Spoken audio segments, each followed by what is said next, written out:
इंसान की आत्मा।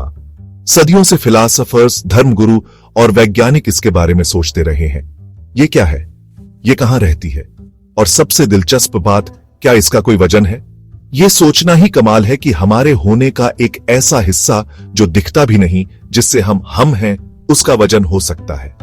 ये हमारे अंदर की उस चाहत को दिखाता है जो जिंदगी और मौत के रहस्यों को, दिखने और न दिखने वाली चीजों को समझना चाहती है। पुराने जमाने से लेकर आज तक दुनिया भर की संस्कृतियां आत्मा के बारे में सोचती रही हैं।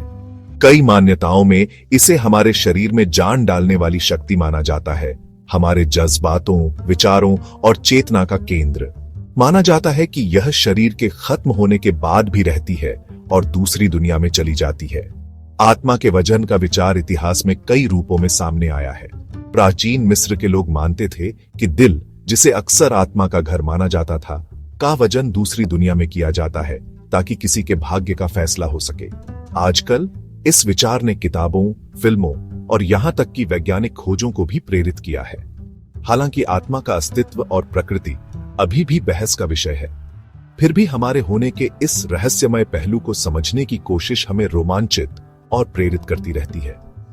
आत्मा के बारे में ज्ञान की खोज हमारी जिज्ञासा और मानव अस्तित्व के केंद्र में छिपे रहस्यों को उजागर करने की हमारी इच्छा का प्रमाण है। 20वीं सदी की शुरुआत में डंकन मैकडूगल नाम के एक डॉक्टर ने एक अजीब सा एक्सपेरिमेंट किया। आत्मा के होने का वैज्ञानिक सबूत ढूंढने की चाहत में उन्होंने इसका वजन नापने की कोशिश की। इस रहस्यमय चीज के प्रति मैकडूगल की दिलचस्पी ने उन्हें कई एक्सपेरिमेंट्स करने के लिए प्रेरित किया, जिसने आने वाले दशकों तक विवाद और जिज्ञासा पैदा की। स्कॉटलैंड में पैदा हुए मैकडूगल अमेरिका आ गए, जहां उन्होंने मैसाचुसेट्स के हैवरहिल में डॉक्टर के तौर पर काम किया। यहीं पर आत्मा के वजन में उनकी रुचि जगी। उस समय बढ़ रहे स्पिरिचुअलिज्म मूवमेंट से प्रेरित होकर मैकडूगल का मानना था कि अगर आत्मा का वजन नापा जा सकता है तो यह उसके अस्तित्व का ठोस सबूत होगा, जो दिखने वाली और न दिखने वाली दुनिया के बीच के अंतर को कम करेगा।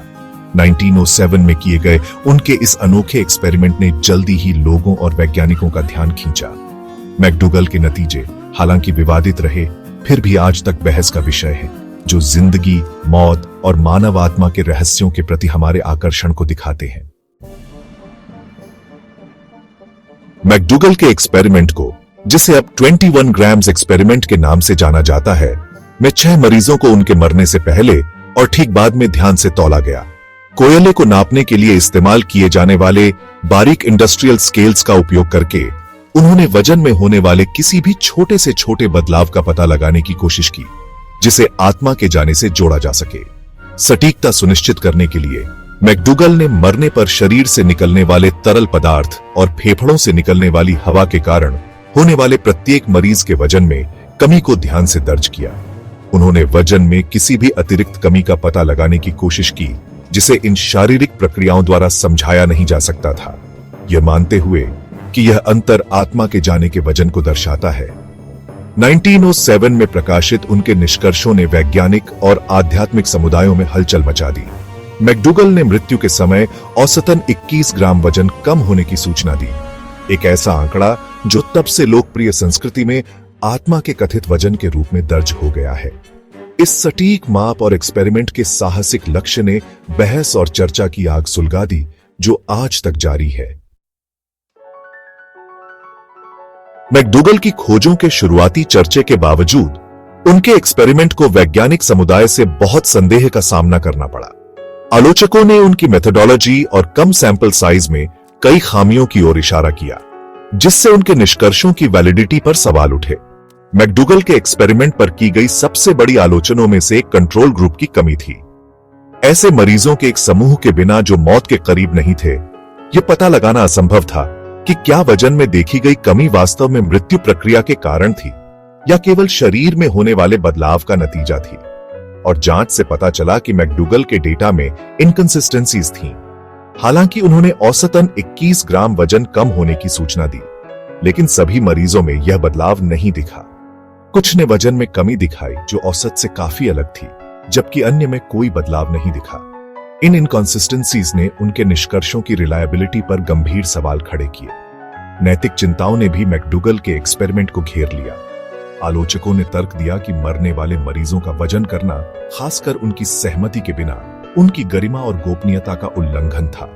ऐसे कमजोर समय में आत्मा के अस्तित्व को साबित करने पर एक्सपेरिमेंट के फोकस ने नैतिक दुविधाएं पैदा की, जिन पर चिकित्सा और वैज्ञानिक अनुसंधान में आज भी बहस जारी है। पांचवां भाग, वैज्ञानिक दृष्टिकोण, चेतना और दिमाग। आत्मा और चेतना पर आधुनिक वैज्ञानिक दृष्टिकोण मैकडूगल के दृष्टिकोण से बहुत अलग है। समकालीन तंत्रिका विज्ञान चेतना को मस्तिष्क के एक गुण के रूप में देखता है, जो अरबों न्यूरॉन्स की जटिल परस्पर क्रिया से उत्पन्न होने वाली एक जटिल घटना है। एफएमआरआई और ईईजी जैसी मस्तिष्क इमेजिंग तकनीकों में प्रगति ने वैज्ञानिकों को अभूतपूर्व विस्तार से मस्तिष्क गतिविधि का अध्ययन करने की अनुमति दी है। इन अध्ययनों ने मस्तिष्क गतिविधि और चेतना की विभिन्न अवस्थाओं, जैसे जागना, नींद और यहां तक कि ध्यान या साइकेडेलिक दवाओं से प्रेरित परिवर्तित अवस्थाओं के बीच एक मजबूत संबंध दिखाया है। जबकि मस्तिष्क चेतना को कैसे जन्म देता है, इसका सटीक तंत्र अभी भी अनुसंधान का एक सक्रिय क्षेत्र है। प्रचलित वैज्ञानिक दृष्टिकोण यह मानता है कि चेतना पूरी तरह से एक भौतिक घटना है। एक अलग अभौतिक आत्मा की अवधारणा वर्तमान वैज्ञानिक प्रमाणों द्वारा समर्थित नहीं है। छठा भाग, दार्शनिक दृष्टिकोण, भौतिक दुनिया से परे। जबकि विज्ञान मस्तिष्क के कामकाज में बहुमूल्य अंतर्दृष्टि प्रदान करता है, दार्शनिक जांच चेतना के व्यक्तिपरक अनुभव में तल्लीन करती है, स्वयं की प्रकृति, जागरूकता और मन शरीर की समस्या की खोज करती है। आत्मा पर दार्शनिक दृष्टिकोण व्यापक रूप से भिन्न है, जिसमें इसके अस्तित्व, प्रकृति और भौतिक शरीर से संबंध के बारे में कई तरह के विश्वास शामिल हैं। द्वैतवाद एक प्रमुख दार्शनिक दृष्टिकोण यह मानता है कि मन और शरीर अलग अलग है, आत्मा अभौतिक के दायरे से संबंधित है। दार्शनिक रेने डेस्कार्टेस से जुड़ा यह दृष्टिकोण बताता है कि आत्मा शरीर से स्वतंत्र रूप से मौजूद रह सकती है, इसके खत्म होने के बाद भी। इसके विपरीत अद्वैतवाद का प्रस्ताव है कि ब्रह्मांड में केवल एक ही मूलभूत पदार्थ या सिद्धांत है, जिसमें मानसिक और भौतिक दोनों क्षेत्र शामिल हैं। यह दृष्टिकोण बताता है कि चेतना ब्रह्मांड का एक अंतर्निहित पहलू है, जो भौतिक दुनिया से अविभाज्य है। सातवां भाग, आत्मा की यात्रा, सांस्कृतिक और धार्मिक मान्यताएं। आत्मा और मृत्यु के बाद उसकी यात्रा की अवधारणा दुनिया भर में कई सांस्कृतिक और धार्मिक परंपराओं में गहराई से निहित है। पीढ़ी दर पीढ़ी चली आ रही ये मान्यताएं आत्मा की प्रकृति, उद्देश्य और अंतिम गंतव्य पर विविध दृष्टिकोण प्रस्तुत करती हैं। हिंदू धर्म में आत्मा या आत्मान को शाश्वत और अपरिवर्तनीय माना जाता है, जो पुनर्जन्म के निरंतर चक्र से गुजरता है। मृत्यु के बाद आत्मा का एक नए भौतिक रूप में पुनर्जन्म होता है। उसका भाग्य कर्म, कारण और प्रभाव के नियम द्वारा निर्धारित होता है। बौद्ध धर्म, जबकि एक स्थायी आत्मा की अवधारणा का पालन नहीं करता है, पुनर्जन्म के बारे में सिखाता है। मृत्यु के बाद चेतना को एक नए जीवन रूप में स्थानांतरित माना जाता है, जो जन्म, मृत्यु और पुनर्जन्म के चक्र को तब तक जारी रखता है जब तक कि ज्ञान प्राप्त न हो जाए। ईसाई धर्म आमतौर पर आत्मा को अमर मानता है, जिसे गर्भधारण के समय ईश्वर ने बनाया है। मृत्यु के बाद आत्मा को न्याय का सामना करना पड़ता है और उसे स्वर्ग में अनंत जीवन या नरक में ईश्वर से अनंत अलगाव के लिए नियत माना जाता है। आठवां भाग, स्थायी प्रश्न, क्या हम सचमुच आत्मा का वजन कर सकते हैं?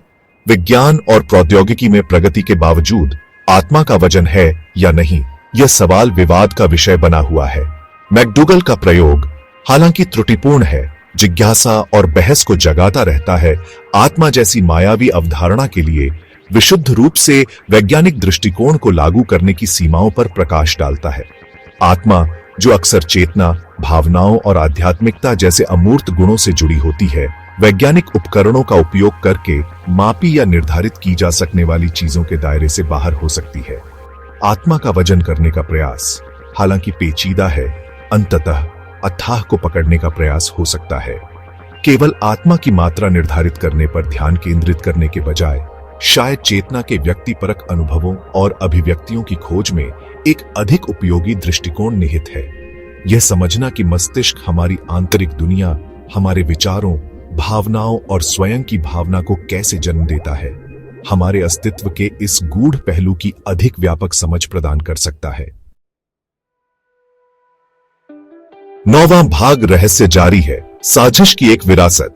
आत्मा और उसके कथित वजन के साथ स्थायी आकर्षण जीवन, मृत्यु और चेतना की प्रकृति के रहस्यों के बारे में हमारी सहज जिज्ञासा का प्रमाण है। हालांकि मैकडूगल के प्रयोग ने निश्चित उत्तर नहीं दिए होंगे, इसने एक ऐसी बातचीत को प्रज्वलित किया जो आज भी गूंजती है।